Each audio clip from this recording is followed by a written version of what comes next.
सहनाववतु सहनौ भुनक्तु सह वीर्यं करवावहै तेजस्विनावधीतमस्तु मा विद्विषावहै। ओम शांति शांति शांति। वैदिक जीवन पद्धति की इस कक्षा में आप सबका हार्दिक स्वागत है, अभिनंदन है।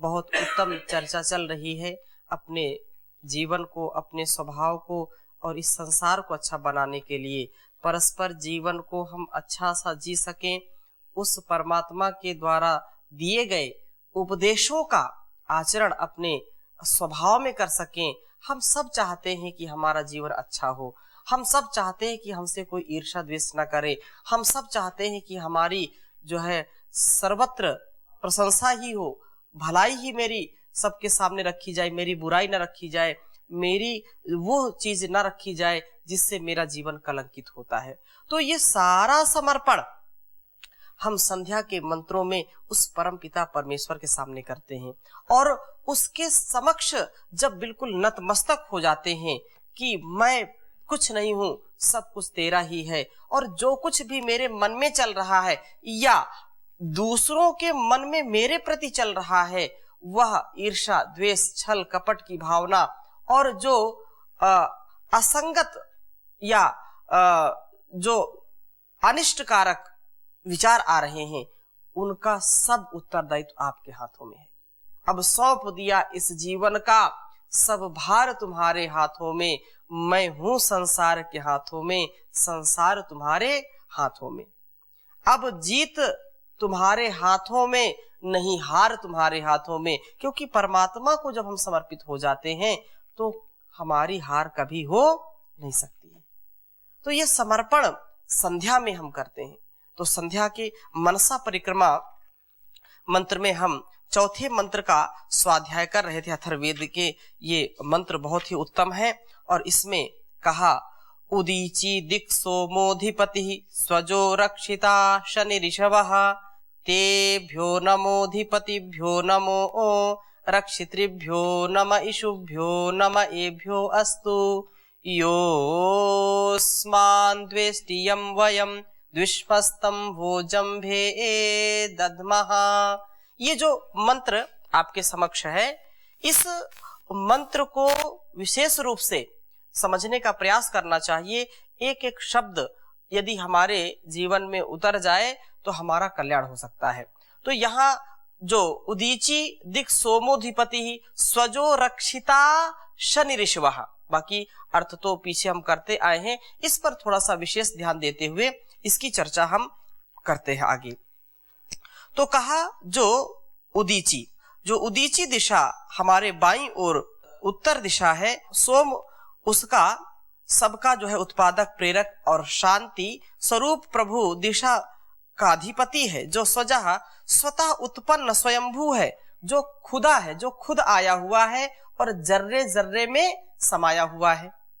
वह प्रेरक है, दिशाधिपति है, वह हमारी आत्मा में प्रादुर्भूत होकर के हमारे अंदर उत्पन्न होने वाले विकारों को, चेष्टाओं को दूर करने वाला रक्षक है।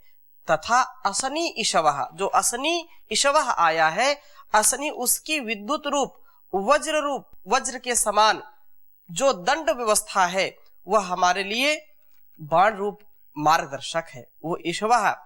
उदीची दिक्, इस पर थोड़ा सा ध्यान देंगे। कहा कि उदीची दिक् उत्तरी बाई दिशा में हमें दो तथ्यों पर जो है ध्यान देना चाहिए, दो तथ्यों का ये बोध कराती है। एक तो यह कि इस दिशा में भौगोलिक दृष्टि से ध्रुवीय भूभाग अत्यंत शांत, शुभ्र, स्वच्छ, स्वास्थ्य संवर्धक होता है। यहाँ के निवासी जो टुंड्रा, अलास्का, उत्तरी रूस, उत्तरी ग्रीनलैंड आदि के लोग भी अत्यंत शांति प्रिय एवं संतोषी, कभी आपस में लड़ते झगड़ते नहीं है और ना ही कभी महायुद्धों में ये उलझे हैं। टुंड्रा प्रदेश ऐसे होते हैं जहां पर हमेशा बर्फबारी होती रहती, ठंडे प्रदेश होते हैं। तो यहाँ कोई ऐसा लड़ाई झगड़ा या विश्व युद्ध जैसी स्थिति किसी ने आज तक सुनी नहीं है। जो कुछ वहां पैदा होता है उसी में वो लोग संतुष्ट होते हैं। और जहां यहाँ भारतवर्ष में भी आप देखिए, जहां पर जिन प्रदेशों में ठंड होती है वहां के जो मूल निवासी हैं वो बहुत शांति प्रिय होंगे। हाँ, जैसे जम्मू कश्मीर इधर है या अन्य जो किनारे जो दूसरे देशों से सटे होंगे, वहां क्योंकि द्वंद्व युद्ध चलता रहता है, वो बाहरी शक्तियां जो आक्रामक हैं, क्रूर हैं, उनके कारण वहां शांति होती है। लेकिन जैसे देवभूमि है, उत्तराखंड है, यहाँ की अपेक्षा जो मैदानी क्षेत्र हैं, उन लोगों की यदि स्वभाव, उनके वाणी व्यवहार या उनके आचरण का पक्ष देखेंगे तो जो पहाड़ी लोग होंगे, जहां पर सदा बर्फ रहती है या ठंड रहती है, तो उनमें ज्यादा पवित्रता होती है और वो बहुत शांत प्रिय होते हैं। जहां पर गर्मी है तो गर्मी में लोग बिल्कुल गरम गरम रहते हैं, तो उनका स्वभाव भी गरम रहता है। इसलिए यहाँ हमारे कई साथी भी हैं जो पहाड़ों से हैं और वहां का स्वभाव, इनके स्वभाव में देखिए, सामने बैठे विकी जी, तो इनके स्वभाव में 10 वर्ष से मैं कम से कम इनको 10-11 वर्ष से देख रहा हूं, तो स्वभाव में शांति प्रियता आ जाती है। वो मधुर भाषी होते हैं, शांति प्रिय होते हैं और युद्ध से या परस्पर के टकराव से वो दूर रहते हैं। अतः ये बात हमको उत्तरी जो दिशा है उसमें बहुत ही जो भौगोलिक दृष्टि से ध्रुवीय भूभाग अत्यंत शांत, शुभ्र, स्वच्छ, स्वस्थ का संवर्धन करने वाला है, स्वास्थ्य का संवर्धन करने वाला है। और जो कुछ वहां पैदा होता है उसको परस्पर वो बांटते हैं, बड़े संतोषी होते हैं। पहाड़ों पर आप चले जाओ, आप मैदान में तो छोटा भी खेत है तो भी भरपूर पैदावार है, और वहां पहाड़ों में कितनी खेती है, लेकिन उसी से वो संतुष्ट होते। एक मुट्ठी अनाज भी उनके लिए बड़ा संतोषदायक होता है। किसी से कोई ईर्ष्या द्वेष छल कपट की भावना नहीं, कोई द्वेष दंगा नहीं। इसलिए यह सहचारिता वह सहकारिता की अति उत्तम मिसाल प्रस्तुत करते हैं। मनुष्य तो क्या, वहां जानवर भी सहचारिता की अच्छी मिसाल प्रस्तुत करते हैं। जैसे कुत्ते, और यहाँ के कुत्ते, मैदान के कुत्ते देखोगे तो बहुत झगड़ते हैं, वो तो दूसरों के कपड़े भी फाड़ दे। लेकिन पहाड़ों के कुत्ते होंगे तो वो ज्यादा शांत प्रिय होते हैं।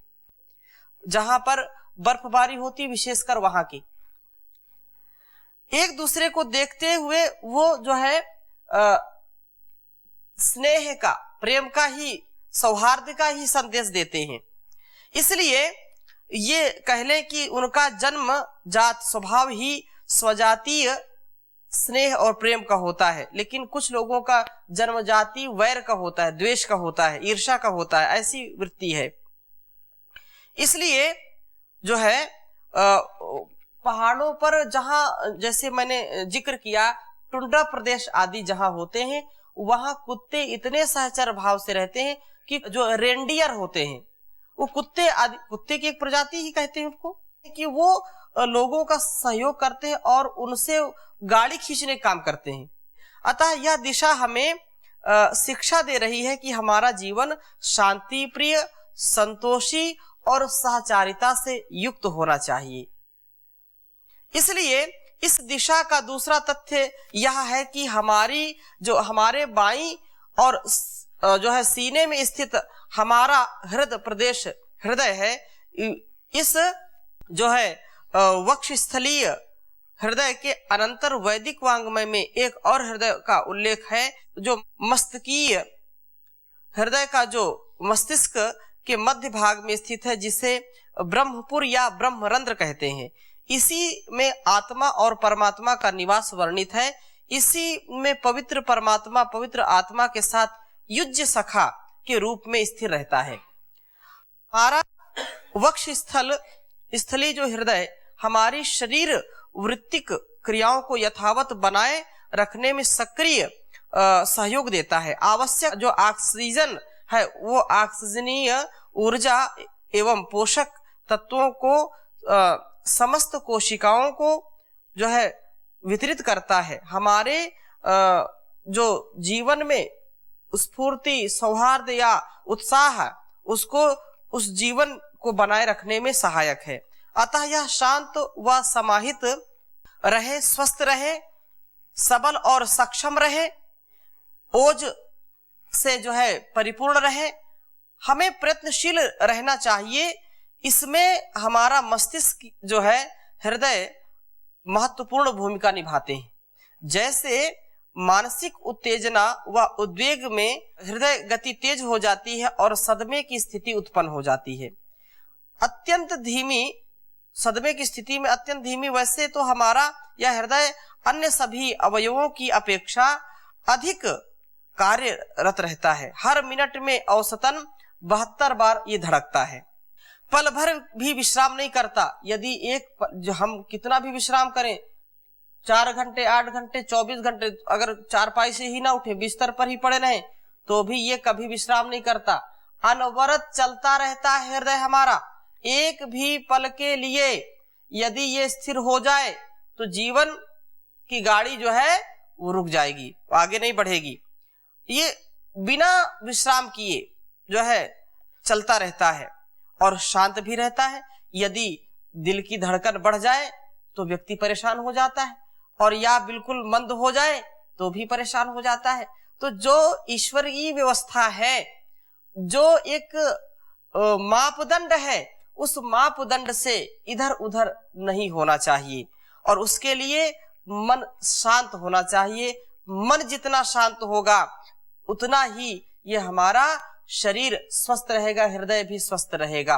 मन में उलझन आती है, तनाव आता है, जो हम ये समझते हैं कि व्यक्ति का जो है तनाव उसको रोगी बनाता है, उसकी हृदय की स्थिति को भी जो है गड़बड़ कर देता है। हाई बीपी या लो बीपी, ये ब्लड प्रेशर ऐसा जो है स्थिति में पहुंच जाता है।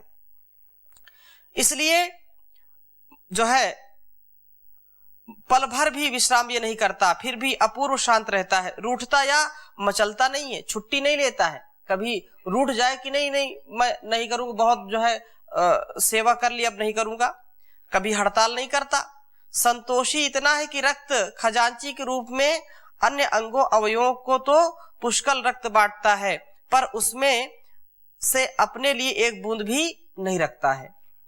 केवल उतने में ही यो यावत जीवन गुजारा करता है जितना उसके लिए अलग से निर्धारित हुआ है। इसके सार संभाल के प्रति हम बहुधा उदासीन रहते हैं। इतने निरंतर कार्यरत रहने वाले इस हृदय पर अपनी तनाव पूर्ण स्पर्धात्मक भाग दौड़ की दिनचर्या व असंयमी आचरण से अधिकाधिक कार्यभार डालते रहते हैं।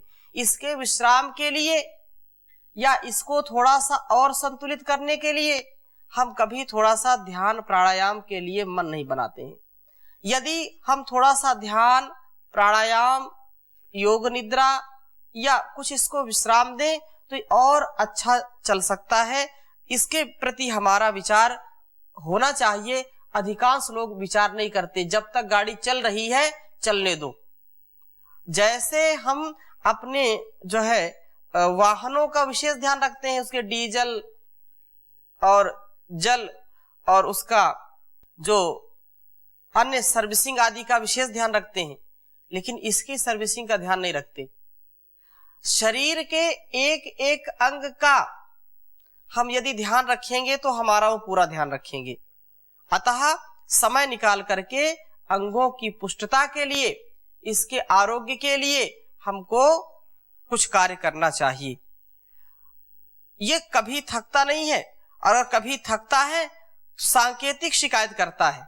अगर हृदय थकता है तो संकेत करता है, सीने में एक क्षणिक शूल उठता है, थोड़ा सा दर्द होता है, जो बाएं हाथ में भी प्रसारित होता है और जिसे जो है इंजाइना दर्द कहते हैं। पर अधिकतर हम इसकी गंभीरता को आंक नहीं पाते। शरीर के अंदर यदि कहीं पीड़ा है, कहीं हल्का सा दर्द है, तो वो एक घंटी बजाता है खतरे की कि सावधान हो जाओ। जैसे पहले घंटी बजती है, अथवा वाहन जब चलते हैं तो हम आगे हैं तो पीछे से हार्न दबाते हैं, बजाते हैं कि हम एक साइड हो जाएं, सावधान हो जाएं, सतर्क हो जाएं। तो वैसे ही यदि पीड़ा होती है शरीर में, पेट में पीड़ा होती है, तो एक घंटी बजती है, अलार्म बजता है हमारे सावधानी के लिए कि हम सतर्क सावधान हो जाएं, कहीं पर हमसे त्रुटि हुई है। पर अधिकतर हम जो है इनकी गंभीरता को समझते नहीं है, तब इसकी आवृत्ति और तीव्रता बढ़ जाती है और अंतोगत्वा जो हृदय के विषय में है तो उसमें हार्ट अटैक हो जाता है, हृदयाघात हो जाता है, जीवन लीला ही समाप्त हो जाती है। हृदय को जो है शांत एवं सक्षम बनाए रखने के लिए जो मस्तिष्क हृदय है उसकी शांति अत्यंत आवश्यक है। एक छोटा जो है हृदय मस्तिष्क में है तो व्यक्ति को हमेशा ठंडा ठंडा, कूल कूल और अनुकूल रहना चाहिए। जैसे पहले ही कहा कि इन जो ठंडे प्रदेश है वहां के लोग ठंडे ठंडे, कूल कूल रहते हैं, तो हमेशा इसको अनुकूल रखें, प्रतिकूल ना रखें, यह आवश्यक है। पर यह बनाया कैसे जाए? यह मंत्र आदेश देता है कि बाईं दिशा, उदीची दिशा का अधिपति सोम है। जो मंत्र में कहा उदीची दिक सोमोधिपति ही, उदीची दिक सोमोधिपति ही स्वजो रक्षितान शनि ऋषभः। तो ये जो सोम है जो उदीची दिशा का अधिपति है, जो इसका अधिपति है वह निश्चित रूप से शांत स्वरूप है। तू उसी की शरण में रह, उसी का सोम रस पी, अर्थात उसी की गुणगान गा, अमृत रस पी और अपने हृदय को पवित्र कर। फिर देख वह शांति रूप प्रेरक प्रभु तुझे शांतिमय जीवन यापन में किस विलक्षणता से प्रेरित करता है। और सोम के कुछ विशिष्ट गुणों का वेद और भी, क्योंकि यहाँ उदीची दिशा का जो अधिपति कौन है, वो परमात्मा सोम रूप है। तो सोम के विषय में ऋग्वेद में भी और सामवेद में भी यह मंत्र आता है और सोम के विषय को समझने का प्रयास करते हैं। ओम सोमः पवते जनिता मतीनाम, जनिता दिवो जनिता पृथिव्याः, जनिता अग्निर्जनिता सूर्यस्य, जनितेन्द्रस्य जनितोत विष्णोः। सोम के विषय में ये बात आई कि वह जो सोम सर्व उत्पादक है, जीवन में हमको एक नई दिशा देने वाला है, इस जगत को नई दिशा देता है। तो वो सर्वोत्पादक परमात्मा जनिताम अतीनाम, हमारी बुद्धियों का, जनिताम अतीनाम वो जनिता है, सनो बंधुर जनिता सविधाता, ये बात आई ना, वो तो हम सबका जनक है, वो पिताओं का भी पिता है, परम पिता है। इसलिए जो है हमारी जो जनिता मती नाम, वो हमारी बुद्धियों का उत्पादक और ज्ञान प्रदाता है। जीवो जनिता पृथिव्या जनिता, द्युलोक एवं पृथ्वी लोक को उत्पन्न करने वाला है। अग्नेर जनिता सूर्य से जनिता, अग्नि और सूर्य को भी उत्पन्न करने वाला सोम है वो। इंद्र से जनिता, विद्युत को उत्पन्न करने वाला है। कर्मशील विद्युत की भांति हम सब में कर्म योग उत्पन्न करने वाला। और विष्णु जनिता, यज्ञ का उत्पादक है, अर्थात शुभ कर्मों में प्रेरित करने वाला है, जो ज्ञान योग उत्पन्न करने वाला है, वही सोम हमें पवते पवित्र करता है। इसलिए इस सोम की हम जो चर्चा कर रहे हैं ये बहुत ही उत्तम है। उसी की कृपा से, उसी की अनुकंपा से जब हम ज्ञान के साथ सुकर्म करते हैं, जैसा ज्ञान होगा तद अनुसार कर्म होगा, उससे भिन्न कर्म नहीं होगा, तो निश्चित रूप से हमारे जीवन में बहुत ही उत्तमता, उत्कर्षता और महानता का आधार होगा। अपने जीवन को यज्ञमय बनाते हैं तब वह पवित्र प्रभु हमको प्राप्त होता है। और यह अयम सोमः, ये ऋग्वेद और सामवेद में दूसरे स्थान पर भी ये कहा, अयम पूषा रईर्भगः सोमः पुनानो अर्षति पतिर्विश्वस्य भूमनो व्याख्याद्रोदसी उभे। सोम की इतनी चर्चा है कि बार बार सोम के विषय में आया है। यहाँ पर क्योंकि प्रसंग चल रहा है तो थोड़ा सा मैं संकेत करना चाह रहा हूं इन वेद मंत्रों के माध्यम से कि हमारे अंदर भी सोम का वास है। और उस परम पिता परमेश्वर को भी क्या कहते हैं? सोम कहते हैं।